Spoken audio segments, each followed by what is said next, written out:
अस्सलामुअलैकुम, मेरा नाम है ऑन आबदी और मेरे YouTube channel football fans in Pakistan में तमाम दोस्तों को खुशामदीद। Pakistan football federation PFF normalization committee के चेयरमैन हारून मलिक ने आइंदा माह फ़लस्तीन की कौमी फुटबॉल टीम की मेज़बानी का अंदिया दे दिया है। हारून मलिक ने कहा है, इस मंसूबे को अमली जामा पहनाएंगे क्योंकि पाकिस्तान आने वाले महीने में फ़लस्तीन की मेज़बानी करके खुश होगा।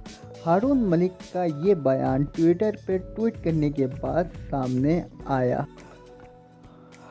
हारून मलिक का मज़ीद कहना था कि फ़लस्तीन की कौमी फ़ुटबॉल टीम के पास फ़िलहाल सितंबर के महीने में कोई बैनुल अक़वामी दोस्ताना मैच नहीं है और 2023 के AFC एशियन कप में सिर्फ एक साल बाकी है और वो इवेंट की तैयारी के लिए इस तरह के मैचों की तलाश में है।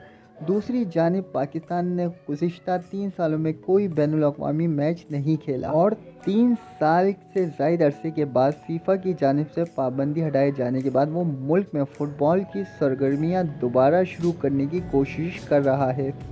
PFF ने पहले ही इशारा दिया था कि मर्दों की कौमी टीम दोस्ताना मैचों की सीरीज़ खेलने के लिए सरगर्म टीमों की तलाश में है और फ़लस्तीन की दस्तयाबी दोनों फरीकों के हक़ में काम कर सकती है। तो उम्मीद करते हैं आज की वीडियो आपको पसंद आई होगी और अगर आप पाकिस्तान फ़ुटबॉल या पूरी दुनिया से फ़ुटबॉल की अपडेट हासिल करना चाहते हैं तो आपको हमारे चैनल को लाजमी सब्सक्राइब करना होगा, बेल आइकन पर लाजमी क्लिक करना होगा ताकि हर आने वाली वीडियो आपको टाइम पर मिल सके। तो मिलते हैं नेक्स्ट वीडियो में, जब तक के लिए अल्लाह हाफिज़।